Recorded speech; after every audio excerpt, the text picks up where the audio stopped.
ఓం అస్మద్గురుభ్యో నమః. ఓం జ్యోతిషాంపతే నమః. ఆస్ట్రో టాక్ బై రాజన్ ప్రేక్షకులందరికీ కూడా నమస్కారం. ఈరోజు మనం అస్తంగత్వం అయిన గ్రహం గురించి మనం తెలుసుకుందాం. ఇది చాలామందికి చాలా రకాలైన అపోహలు ఉన్నాయి ఈ అస్తంగత్వం గురించి. అంటే ఒక గ్రహము ఎప్పుడైతే సూర్యుడికి దగ్గరగా వెళ్తుందో అది అస్తంగత్వం అవుతుంది. దీంట్లో ఏంటంటే కొంతమందికి కొన్ని విభేదాలు ఉన్నాయి. ఏంటంటే 6 డిగ్రీల వరకు అస్తంగత్వం అవుతాడు, కొంతమంది 9 డిగ్రీల వరకు అస్తంగత్వం అవుతాడు అనేది డిఫరెంట్ ఒపీనియన్స్ అయితే ఉన్నాయన్నమాట. అయితే ఇప్పుడు నాకు ప్రిడిక్షన్స్లో అంటే నేను నా ఎక్స్పీరియన్స్లో చూసింది 6 డిగ్రీల వరకు మనం అస్తంగత్వంగా మనం తీసుకోవచ్చు. 9 డిగ్రీలు అనేది మోస్ట్గా అది అంతగా ఫలించడం అనేది నా ఎక్స్పీరియన్స్లో చూడలేదు. ఇది భిన్నంగా కూడా ఉండొచ్చు. కాకపోతే ఇక్కడ ఏంటంటే అస్తంగత్వం అయిన గ్రహం ఎలాంటి ఫలితాన్ని ఇస్తుంది అనేది ఈరోజు మెయిన్గా నేను మాట్లాడబోతున్నాను. ఇప్పుడు అస్తంగత్వం అనేది ఎట్లా వస్తుందంటే నేను ఇప్పుడు ఒక గ్రహము 1 డిగ్రీలో అంటే ఇప్పుడు సూర్యుడు 1 డిగ్రీలో ఉన్నప్పుడు దానికి చాలా దగ్గరగా వెళ్ళినప్పుడు అది కూడా 6 డిగ్రీలు నేను తీసుకుంటున్నాను. 6 డిగ్రీలుగా మీరు తీసుకున్నట్టయితే ఒకవేళ వ్యత్యాసం అనేది 6 డిగ్రీలు లోపల ఉంటే ఆ గ్రహం అనేది అస్తంగత్వం కిందకి వస్తుంది. అంటే ఏంటంటే సూర్యుని యొక్క ప్రకాశంలో ఆ గ్రహం యొక్క ప్రకాశం అనేది కోల్పోతూ ఉంటుంది. సో దీనివల్ల ఏంటంటే అస్తంగత్వంలో ఉన్న గ్రహం ఫలితం ఇవ్వదు అనేది ఒకటేసారి చెప్తూ ఉంటారు. కానీ అది అంత వాస్తవమైన విషయం కాదు. అఫ్కోర్స్ అది అంతగా మనకు ఉపయోగపడకపోవచ్చు, కానీ అది డెఫినెట్గా దానికంటూ ఒక వాల్యూ అయితే ఉంటుంది. ఎందుకంటే మీరు దీన్ని ఎలా అర్థం చేసుకోవచ్చు అంటే ముఖ్యమైన వ్యక్తి తెలుసు అనుకోండి, చాలా ఉన్నతమైన పదవి, ఇప్పుడు సీఎంఏ ఉన్నాడు అనుకోండి ఎగ్జాంపుల్. ఇప్పుడు మీకు సీఎం మీకు పరిచయాలు కాబట్టి ఇప్పుడు ఏంటంటే మీకు కూడా చాలా పేరు ఇన్ఫ్లుయెన్స్ అన్నీ కూడా ఉన్న వ్యక్తే మీరు కూడా. కానీ ఆయన ఇన్ఫ్లుయెన్స్ ముందర అంటే ఆయన ఒక పదవి ఆయన ఒక పొజిషన్కి మీరు చాలా చిన్నగవుతారు. కానీ మీరు అతని దగ్గర ఉన్నప్పుడు అతని మాటనే నడుస్తుంది ఆబ్వియస్గా, కానీ మీ వాల్యూ అయితే మీకు ఉంటుంది. అట్లాగే ఇప్పుడు కాకపోతే ఇంకోటి ఏంటంటే ఇతను రాజుకు చాలా దగ్గరలో ఉన్నాడు కాబట్టి ఇతనికి ఇంపార్టెన్స్ కూడా చాలా ఎక్కువగా ఉంటుంది. అంటే ఇతనికి స్పెషల్ ప్రివిలేజెస్ అనేది అతనికి వస్తూ ఉంటుంది. అట్లాగే గ్రహానికి కూడా అంతే. ఇప్పుడు దీన్ని ఎందుకు ఎగ్జాంపుల్గా తీసుకున్నానంటే ఇది అస్తంగత్వం అనేది మీకు క్లియర్గా అర్థం అవ్వాలని చెప్పి ఎగ్జాంపుల్ తీసుకున్నాను. ఇప్పుడు ఏంటంటే ఒక గ్రహం అస్తంగత్వం అయినప్పుడు దానికి ఇంపార్టెన్స్ అనేది చాలా ఎక్కువగా ఉంటుంది. అది మీరు జాతకంలో మీరు చూసుకోవచ్చు. అంటే ఎట్లా అంటే ఇప్పుడు దానికంటూ ఒక స్పెషల్ రూల్స్ అనేవి ఉంటాయన్నమాట. అంటే వాళ్ళకి ఎక్కువ ఇంపార్టెన్స్ ఇవ్వడం అనేది జరుగుతుంది. ఉదాహరణకి మామూలుగా 2 గ్రహాలు ఎప్పుడు కూడా అస్తంగత్వంలో ఉంటాయి. ఏంటంటే ఒకటి బుధుడు, ఒకటి శుక్రుడు. ఎందుకంటే ఇవి ఎక్కువగా అస్తంగత్వం అవడానికి ఎక్కువ అవకాశాలు ఉంటాయి, ఎందుకంటే ఇవి చాలా దగ్గరగా ఉంటాయి కాబట్టి.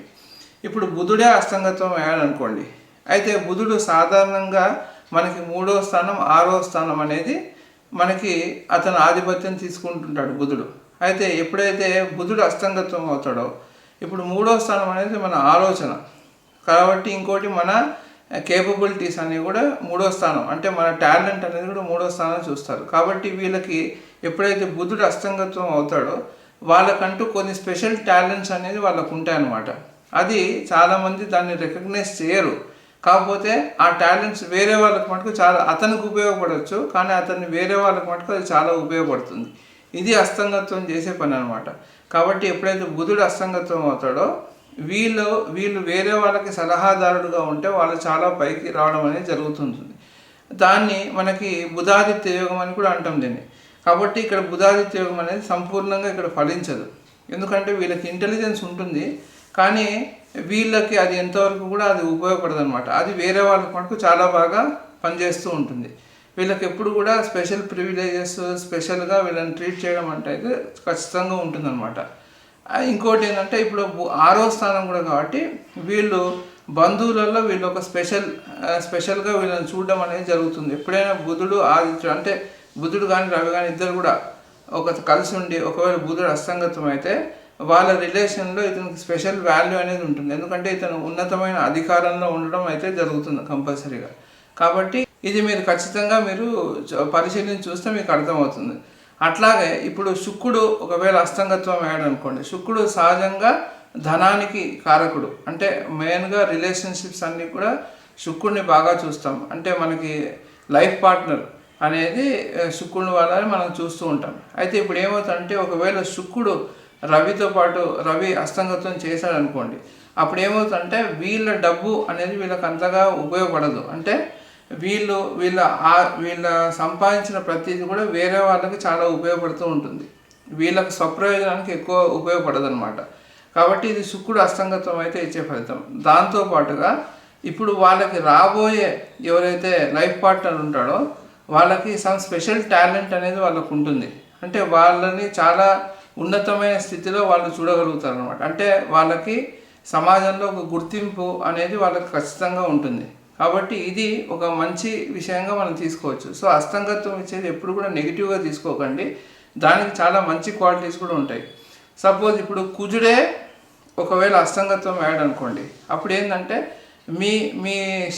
మీ రూపానికి ఒక ప్రత్యేకత అనేది ఉంటుంది. ఒకవేళ మీ జాతకంలోనే ఒకవేళ కుజుడే అస్తంగత్వం యాడ్ అనుకోండి, అప్పుడు ఏంటంటే మీ శరీరము ఒక ఇంపార్టెన్స్, అంటే మీరు ఫిజికల్గా మీరు చాలామందికి చాలామంది గుర్తింపు, మీకు ఫిజికల్ స్ట్రక్చర్స్ వల్ల ఫిజికల్గా మీరు కనిపించేదాన్ని బట్టి మీకు ఇంపార్టెన్స్ అనేది పెరుగుతూ ఉంటుందన్నమాట. సో ఒక్కొక్క గ్రహం అస్తంగత్వం అయినప్పుడు దాని యొక్క ప్రత్యేకత అనేది ఉంటుంది. ఎందుకంటే ఎప్పుడైతే కానీ రవితో పాటు దగ్గర ఉన్న వాళ్ళకి ఇంపార్టెన్స్ అనేది చాలా ఎక్కువగా ఉంటుంది, అంతే కదా. ఇప్పుడు సహజంగా మనం లౌకికంగా మనం చూసినట్టయితే కూడా ఇప్పుడు మనకు ఒక చాలా హై పొజిషన్లో ఉన్న వ్యక్తికి మనం పరిచయం అయినామంటే మన వాల్యూ కూడా ఆటోమేటిక్గా పెరుగుతుంది. అట్లాగే ఇప్పుడు రవి అనేది కింగ్ కాబట్టి అతను రాజు, సో అతనికి దానికి సహచరులు అనుచరులుగా ఉన్న వాళ్ళకి ఎక్కువ వాల్యూ అనేది ఇస్తూ ఉంటారు. అస్తంగత్వం చేసేది కూడా అదే. కాబట్టి ఇక్కడ మనం ఇంకో గ్రహాన్ని కూడా మనం చూద్దాం. ఇప్పుడు బుధుడిని చూసాం, శుక్రుడిని చూసాం. ఇప్పుడు ఒకవేళ మీకు గురుడు అస్తంగత్వం యాడ్ అనుకోండి, అస్తంగత్వం అయితే ఏంటంటే మీరు చదివిన ఇన్స్టిట్యూషన్స్ చాలా పెద్ద పెద్ద ఇన్స్టిట్యూషన్స్లో వాళ్ళు చదవడం జరుగుతుంది. వాళ్ళ జ్ఞానం పట్ల వాళ్ళకి చాలా ఎక్కువ ఇంపార్టెన్స్ ఇవ్వడం జరుగుతుంది. వీళ్ళకి అపారమైన జ్ఞానం అనేది వీళ్ళకు ఉంటుంది.